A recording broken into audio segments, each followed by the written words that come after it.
This conversation is brought to you by Modular, the payments automation platform. Hello, I'm Lily Gooden. Welcome to the Future of Utilities podcast. Let's now talk about energy security and the role of nuclear with Josh Buckland from EDF. Josh, great to have you here. Just tell us a bit more about yourself. Lovely to be here this morning. I'm Director of Strategy and Policy at EDF. EDF is obviously the owner of the UK nuclear fleet and obviously operates globally, including with the main base in France. Yeah. I've been with the company about 18 months and focus heavily on how we translate what we're seeking to achieve on projects to a broader audience and ensure that actually we're able to make rapid progress when it comes to new investments. And I'll talk a little bit around that today. Yeah, we'll get into that. Well, let's start with, the big macro issues is it's the second time in 4 years that our reliance on fossil fuels, our energy security is coming to sharp focus, mainly because of conflict.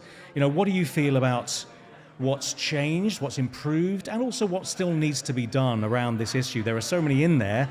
Nuclear might be part of that, but what do you feel? True, we saw a major energy crisis and now we find ourselves in another one very quickly again. And it's safe to say that we've learned some of the lessons from the previous crisis, but not everything. As I look at where we've made progress, I suppose the one area that is most obvious is the investment in clean power. Yeah. I think governments around the world, particularly in the UK, have realised that actually investment in renewables and nuclear to try and reduce exposure to imported fossil fuels, particularly in Europe, has been a real success story. And particularly, obviously, in the UK, where we've got a government focused on their 2030 clean power mission, we've seen really significant progress. On the flip side, where we've seen much less progress is around how you reduce the overall economic reliance the country has on fossil fuels. Whilst we're decarbonising electricity very quickly, 75% of our energy supply still comes from fossil fuels. And so what we have done very little on thus far is electrifying the wider economy. So trying to increase the proportion of our energy that comes from electricity. And it'd be good to get into a little bit of that over this course of this conversation, because I think for us, as we look at how we learn the lessons from this crisis, if we reduce our exposure to imported fossil fuels through electrification, we'll be in a much stronger position energy security and sovereignty-wise. Well, let's circle into that via nuclear, because Hinkley Point C will deliver power to around 6 million homes. That's very important, but of course we want short-term results, but these don't happen overnight. So with electrification in mind, how do we start to make the case for this longer-term nuclear build, while also thinking about electrification shorter term? It starts here and then builds up to there, I assume. It does, and I think one of the things I get most frustrated about in my job is we talk about very short-term horizons and particularly look at challenges around nuclear new build and a 2 or 3 year time period. Hinkley, you mentioned that project. The life of that project, once it's up and running, is 60 years at least. It could be well longer than that. And so you're looking well into the future. What's the future economy going to be like? Where are we going to be in terms of energy supply, economic makeup, geopolitical issues? These projects last that test of time. And it's not just the new projects we're building. We very recently celebrated the 50th year of the advanced gas-cooled reactor fleet, which has delivered 2,000 terawatt hours of electricity over its lifetime, and over £110 billion worth of gross value added. So you need to look at nuclear and other technologies that sit in that bracket over that time period and think about the longer term value and also the enabling factors that will actually deliver newer projects. It also becomes risky because the build times are long and therefore the world changes as you develop new technology. So for us, it's always about trying to adapt to new technology, try and bring in new innovations. And we're doing that a lot at Hinkley at the moment, where we're trying to focus more on building a large modular project opposed to just small modular projects, because we're starting to already see the changes in manufacturing techniques that can cut costs. So whilst we need to do more to convince people that long lead items are key, we also need to drive innovation to make sure they stay relevant over time. Yeah, electrification is important, not only because of the infrastructure need, but also the appetite from the bottom, from us lot. We need to want it, and for it to be more than a first adopter technology, saying an EV car, an EV, or a heat pump at home. We need to really want this technology in our lives. And it sometimes feels more difficult than it should be, maybe more expensive as well. Frankly, it needs to be better and cheaper. That's the only way that will make electrification work. And so that is already the case in some areas. You look at electric vehicles. We've got 2 million electric vehicles on the roads now. And the stat I love is that over 90% of people who have an EV would never go back. So that tells you it's a technology that is better than the alternative. Obviously, price-wise, new electric vehicles are still expensive, but we're seeing costs come down, competition being driven into that market segment, and also critically, very affordable prices on the second-hand market. And so I think the EV section is a very good example of how new technologies can break through and make a real shift forward. That said, we're not seeing that in other areas, particularly around the electrification of heat is a real challenge. The technology costs remain higher than the alternative. There's a level of disruption, and obviously it's a different heating experience, so people are having to get used to that process. And so we need to look at the areas where we can make rapid progress on now, as well as those areas where we need to take a little bit more time to develop the right technology set and critically enable people to have the better settlement. Because ultimately, if you actually do take up electric products in your home, you do have the ability to really drastically cut your bills and obviously critically improve your cost of living. How do we bring the cost down at the larger level? So if we're looking at nuclear, for example, this country is one of the more expensive to build nuclear, and it can take a long time, and partnerships are hard to find sometimes. So how do we bring that cost down so that perhaps it can happen more quickly? Perhaps there's a greater appetite at the top to do things like this. What can we do? Well, there's two things I'd say. Firstly, and we've seen this in France, in South Korea, elsewhere in the world, the only way you cut the costs of nuclear technology is repeat. So programmatic build, looking at how you deliver multiple projects over a constrained period of time and take the learnings from one project to another. So we're already seeing that at Hinkley, where we're building essentially 2 projects, 2 reactors, and we're seeing performance on the second reactor improved by 20 to 30% based on the first reactor. So you can imagine how that is extrapolated into Sizewell C, which is reactor 3 and 4, and you would see it replicated beyond that. And all the lessons we've seen internationally show that unless you have that programmatic build, particularly over the course of a constrained period of time, you get that value that comes through the system. The other thing I would say is around regulation, and this is an area that this government have taken real action on, which is very much welcomed.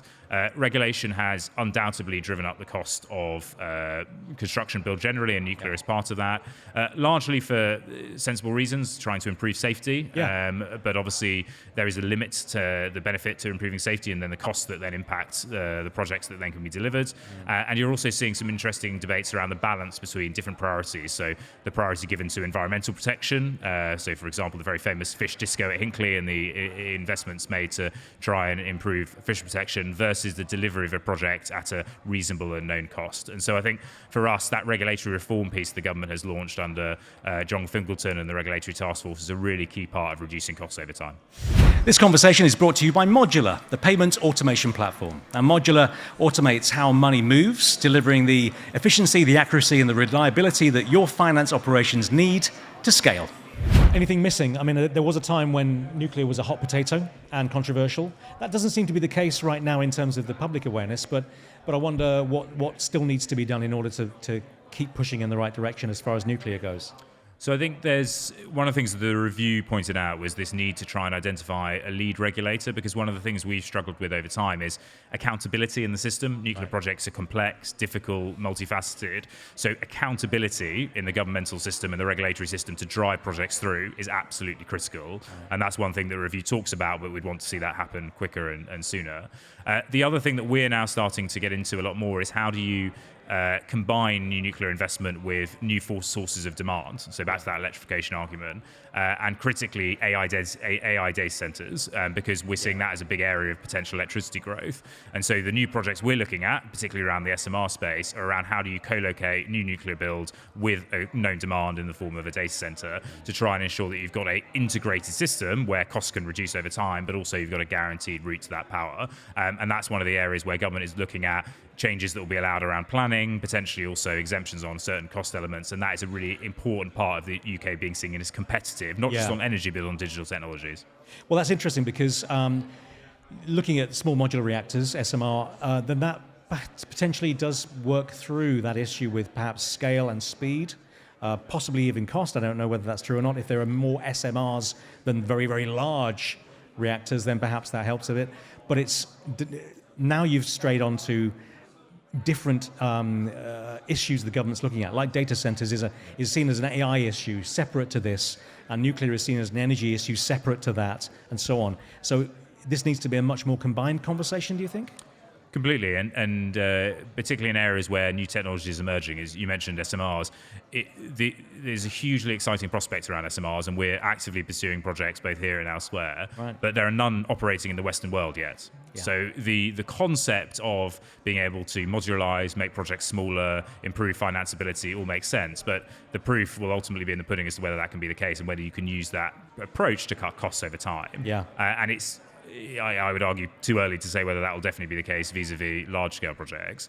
But we've got to try. And the UK has a proud nuclear heritage. We've got a burgeoning digital sector. We always look at the US with a lot of envy, and the US clearly are making further strides. But actually, the UK has more data centers than the rest of Western Europe, and critically, projects are underway, and we're involved in a number of those.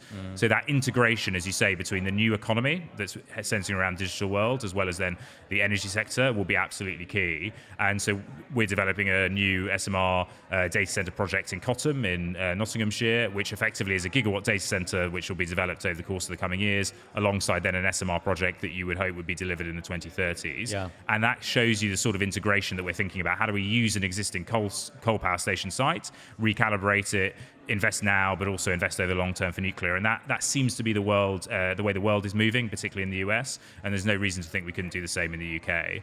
For the UK, the big question will be around how we make best use of technology, because we're developing our own. Rolls-Royce are developing an SMR technology, but we'll also be looking at other partnerships. The project we're doing is with a US company. How do we avoid a situation where you've got to completely redesign a nuclear project to bring it into the UK from, say, the US? Because that is one of the big challenges we had with Hinkley Point C, redesigning a technology that already existed, which drove up costs and led to delay. One issue that was classic with nuclear in particular was short-term thinking as well. You cannot think short-term with nuclear. And so with France, for example, it's independent of politics, and it continues over a long period of time. So I suppose it just needs to be something that Britain commits to, and commits to for a long time, whether or not the details change. The move towards, nuclear, controversy aside, is more sustainable once you've built. So that providing energy to data centers would also get rid of another conversation, which is data centers are very energy, they're extremely thirsty. So it seems there are quite a few conversations, and perhaps leadership is needed in that way. No, I agree. And one of the things that has really surprised me over the last year, we've seen political bifurcation on a range of different issues, including actually data centers, as you mentioned. But on nuclear, a huge amount of consistency and a view that actually you need a source of firm power alongside the bulk of the system being driven by renewables. So when we look at the political risk for our sector, we actually think it's relatively limited. There's obviously unknown events and things can change that, but at the moment we feel like we've got that long-term support, particularly obviously from this government. That said, obviously it's short-term ambition versus long-term delivery. So one of the things we've been talking to the government about is around a longer-term nuclear strategy. So where do you want to get to by 2050? The previous government set out a bit more than this government has. And then once you've set out that longer-term target, what are the steps you're going to put in place to achieve it? They've made great strides forward on regulation, but what else are they going to do when it comes to financing, planning reform, other areas that are so critical? And if you have that strategy and long-term target, you can then think about the enablers that sit within that. And then to your point, you can also think about the other drivers, particularly obviously on the data center side, and the coordination within government around those issues. But I would just say, again, we are seeing a government that do understand that connectivity, and a lot of good work going on AI growth zones being developed and other things to integrate this system. So there's a lot to build on. One thing I've learned from you just by talking to you is that we need to bring many different, apparently very, very different areas of conversation, which are in the public arena, into a more combined, more integrated way of thinking about energy supply. Otherwise, none of this gets built. Completely, and we talk very much about energy supply, new nuclear, renewables, which is all great, but back to where we started the conversation, electricity demand has actually fallen by 20% over the last 2 decades, and so we technically need less electricity than we did before. We're all building all of this supply. So to your point on integration, the big thing we're trying to ensure that the system and government understands is you can only build this new infrastructure on the supply side if you are electrifying the broader economy. So you've got a bigger pool of demand. Because if you don't, you end up in a world where you've got a fixed cost system that needs to be paid for over a smaller demand base. Simple economics tell you the costs will go up. So we need to try and find a world where we connect the investment in supply more directly with the investment in demand, and not just in the old economy, but in the new economy, as we talked about. Okay, final thing, and it's such a small thing, a tiny little wafer-thin mint, is let's build that monopoly board of what the energy system looks like in a few years' time. In the ideal world, what do we have in place? We have a mix of nuclear, possibly SMR, if we could. We have sustainable renewables. We have also, there's going to be fossil fuels, oil and gas coming in.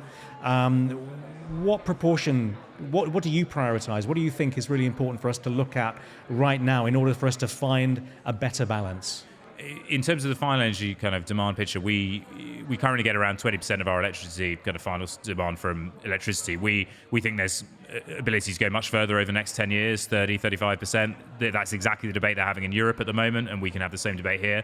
That will fundamentally improve our energy sovereignty because that will be homegrown electricity, irrespective of whether it's nuclear or whether it's renewables, whether it's other forms. Ultimately, that will make us more secure than imported fossil fuels. There is obviously a very active debate going on about the UK North Sea and the implications there, but I spent a previous life in government and know that ultimately the UK North Sea is declining over a period of time. So ultimately we are going to be importing more, even if you assume, which I do, that you're going to need gas in particular, if not oil, for a long period of time. So that electricity first scenario might be the one that actually boosts the UK's energy security more directly. The other thing I would say, just in terms of where we need to get to, the system at the moment is slowed down by the ability to connect to the grid at pace. And that is partly a historical problem where we haven't built the transmission infrastructure in particular to enable a transformation of the system, but it's also how we prioritize a lot of new connections for demand and supply. So to your question around what we want to see in the future, for me, in 5 years' time, we want to have a situation where you know if you've got a project, when and how you'll connect. And that would make a real transformational difference, not just to supply, but to demand, if I want to connect a data center or a new EV charging hub. And that's the bit at the moment which I worry most around kind of withholding our economic growth and making the system a little bit more challenging. Josh, thanks very much. Well, it's a whistle-stop tour, but thank you very much for that. Really good. Thank you very much indeed. And for now, that's it from the Future of Utilities podcast. Great to have you with us. See you next time.